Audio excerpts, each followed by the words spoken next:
Close the door, my CEO said, then locked it and looked straight at me. You think you can hide how broken you are? I thought it was about work. It wasn't. Because that moment would change everything I thought I knew about love, loyalty, and who was quietly saving me.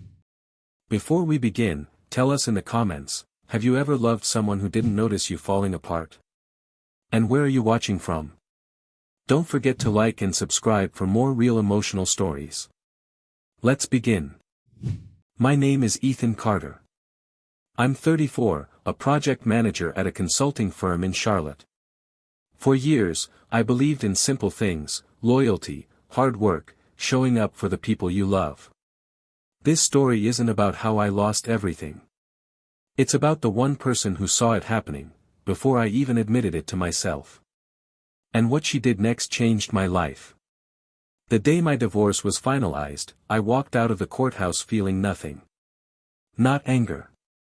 Not relief. Just empty. 7 years of marriage reduced to a signature and a quiet nod from a judge who didn't even look at me twice. I didn't go home. I couldn't. Home meant silence. Her side of the bed still untouched. The second coffee mug I hadn't thrown away. The feeling that something had been removed from my life and nothing had filled the space. So I drove to work. I poured coffee, opened my laptop, and pretended everything was normal.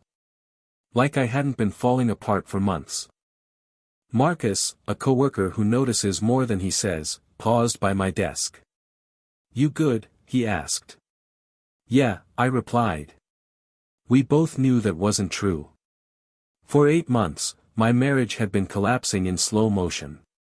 Vanessa stopped laughing. Stopped reaching for my hand. Started hiding her phone. And when I finally found the messages, late-night texts to someone from her past, I still tried to fix it. I wrote letters she never opened. Asked for counseling she didn't show up to. Fought for something that had already let me go. When I confronted her, she didn't cry. She just said, "You're too predictable, Ethan. I need something that makes me feel alive." That sentence stayed with me longer than the marriage did. At 2:15 that afternoon, my desk phone rang. "Ms. Bennett would like to see you." Olivia Bennett. My boss. The CEO. The kind of woman who ran the entire firm without ever raising her voice. Precise. Controlled. Untouchable. I grabbed my folder and walked to her office, expecting work. It wasn't. She was standing by the window when I walked in, Charlotte's skyline behind her. Arms crossed. Expression unreadable. "Sit down," she said. I started to speak, something about a project, but she cut me off. "This isn't about work." Then she walked past me. And I heard it. The lock clicking behind me. In 3 years, that door had never been locked. Not once. My chest tightened as I looked up at her.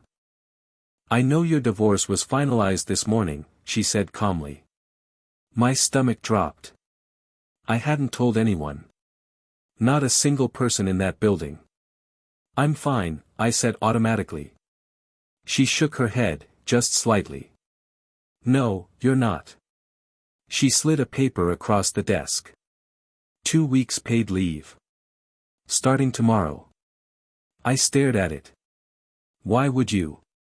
"Because someone should have," she said quietly. That was it. That was the moment everything cracked. Not the courthouse.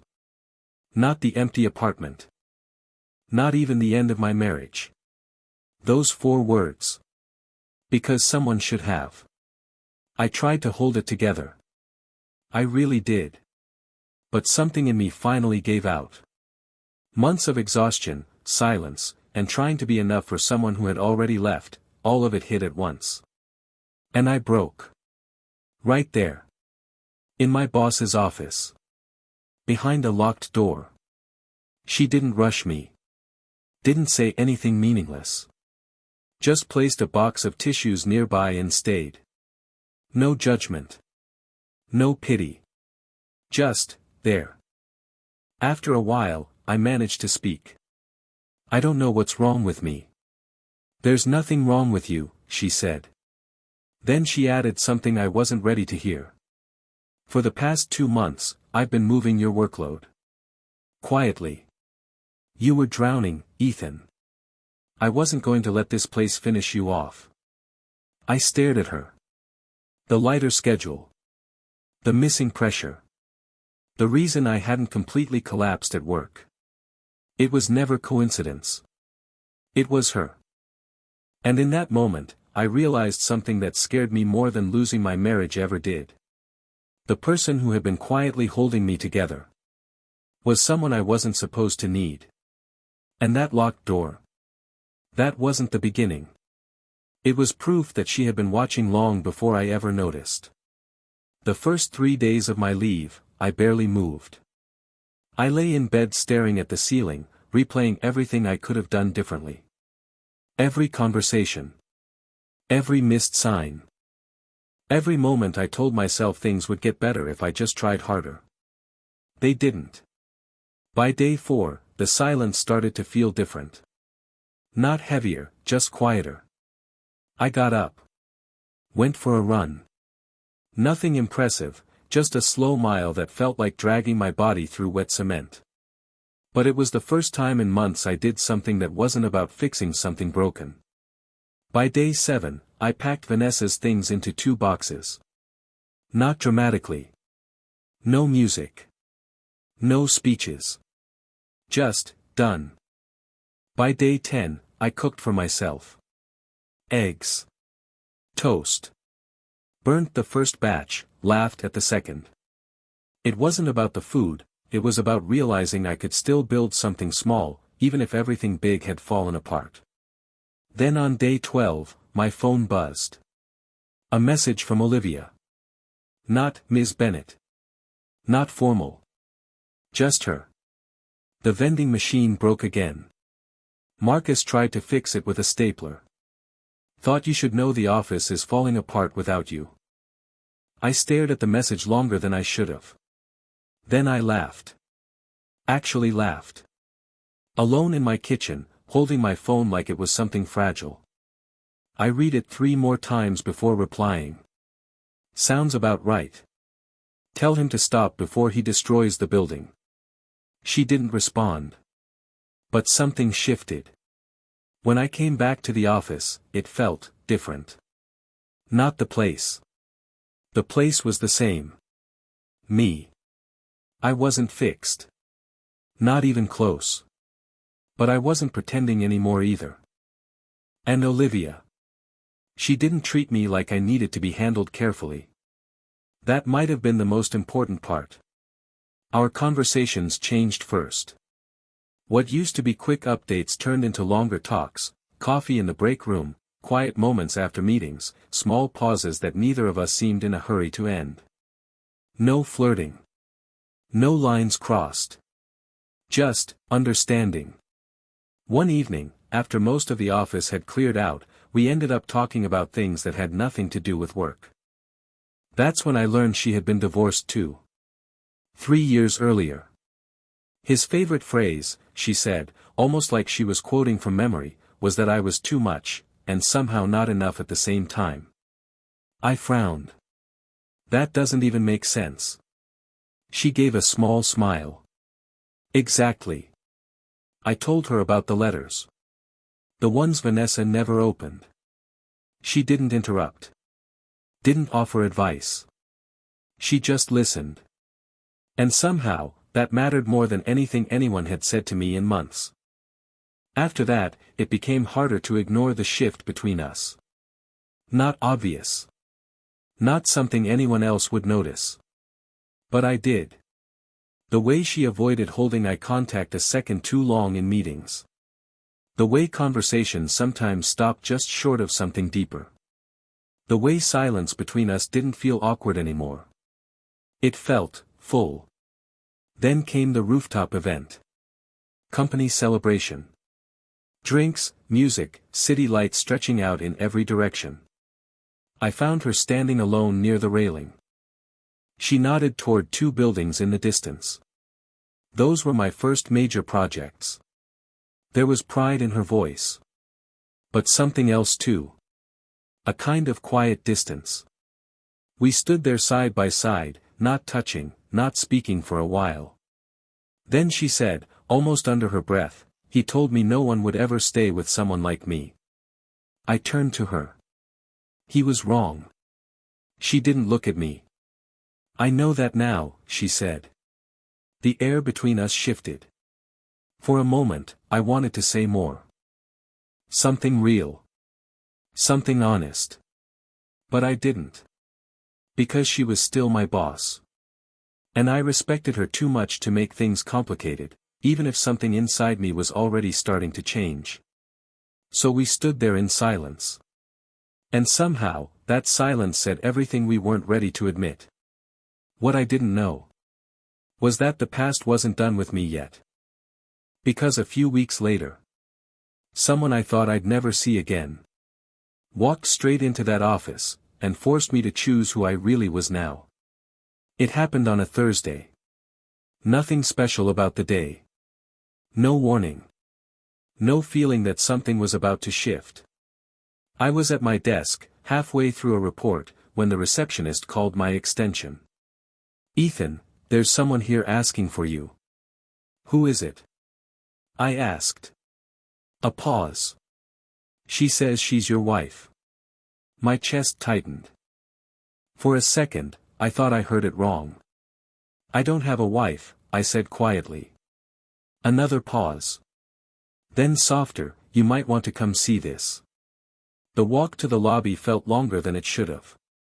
Every step, my mind ran ahead of me, trying to prepare for something I didn't want to face. And then I saw her. Vanessa.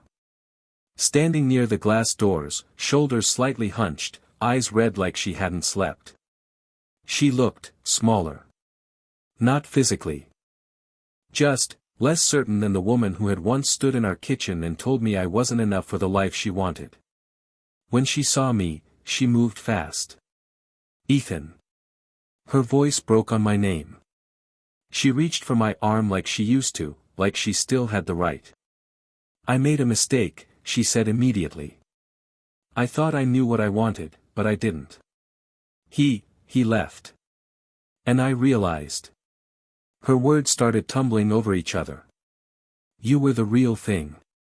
I just didn't see it. Please, can we talk? Can we fix this? 6 months ago, that would have destroyed me. 6 months ago, I would have said yes before she finished the sentence. Because back then, I believed love meant staying. Fighting. Holding on no matter how much it hurt.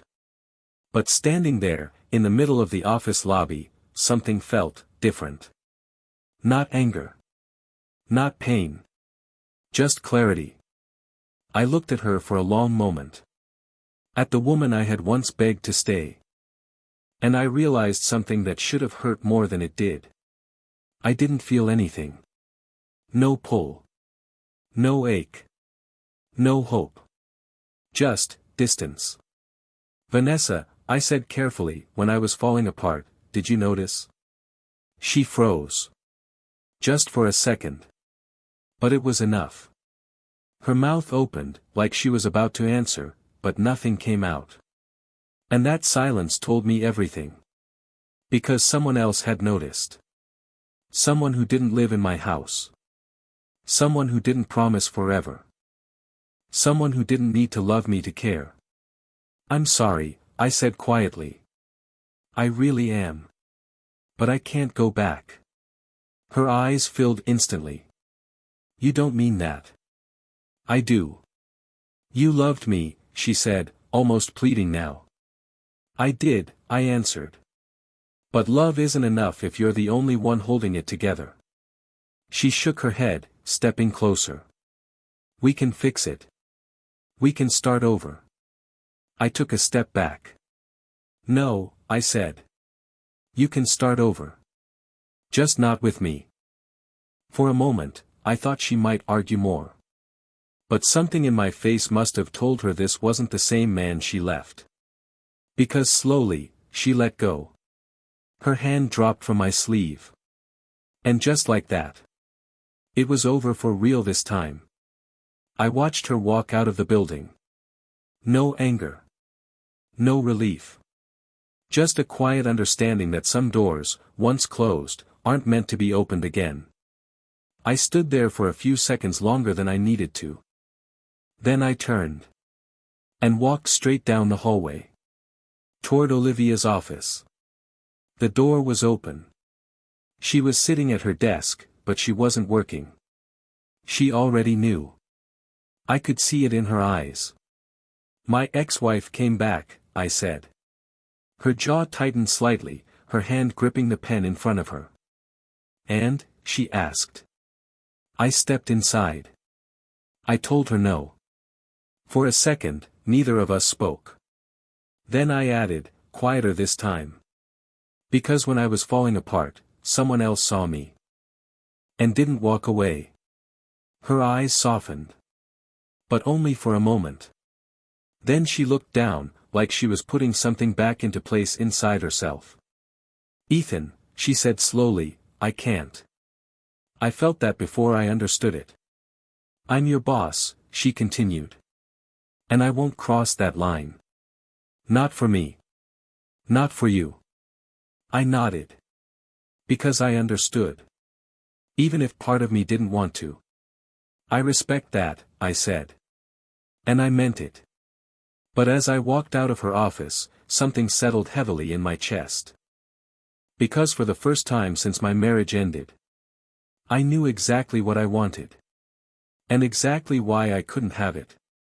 What I didn't know was that she was already making a decision of her own. One that would change both of our lives. And reveal that this wasn't where our story really began. The next 3 weeks were the quietest weeks of my life. Not empty. Not painful. Just, quiet. Olivia and I went back to normal. Or at least, what normal looked like from the outside. Meetings. Reports. Brief conversations that stayed strictly professional. No late talks. No lingering pauses. No moments that could be misunderstood. But the silence between us? It was louder than anything we had said before. We both felt it. And we both respected the line she had drawn. I told myself it was the right thing. That some people come into your life to help you stand, not to stay.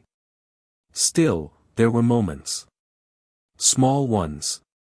A glance held a second too long before one of us looked away. A sentence cut short like it was getting too close to something real. The way the air shifted when we were in the same room. Nothing obvious. But enough. Then, on a Monday morning, her assistant called me again. Ms. Bennett would like to see you. My chest tightened immediately. Something about the tone felt different. I walked down the same hallway. Same steps. Same door. But this time, I wasn't thinking about work. When I stepped inside, she was standing by the window again. Same place. Same skyline. Like nothing had changed. But everything had. Close the door, Ethan. I did. Sit. I didn't argue. I just sat down and waited. She didn't speak right away. Just stood there for a moment, like she was gathering something inside herself. Then she turned. Walked past me. And I heard it again. The lock clicking shut. My heart started pounding. The last time that door locked, my life had fallen apart. I had no idea what it meant now. She moved back to the desk, but instead of sitting behind it, she sat on the edge, closer than usual. Then she slid a single sheet of paper toward me. Read it. I picked it up. And for a second, I didn't understand what I was looking at. Then it hit me. A resignation letter. Her name at the bottom. Effective in 30 days. I looked up at her. What is this? My decision, she said quietly. No, I shook my head. Olivia, you can't, this is everything you built. I know. Then why would you walk away from it? For the first time since I'd known her. Her voice cracked. I spent years building walls, she said. Around my work. Around my life. Around myself. She held my gaze now.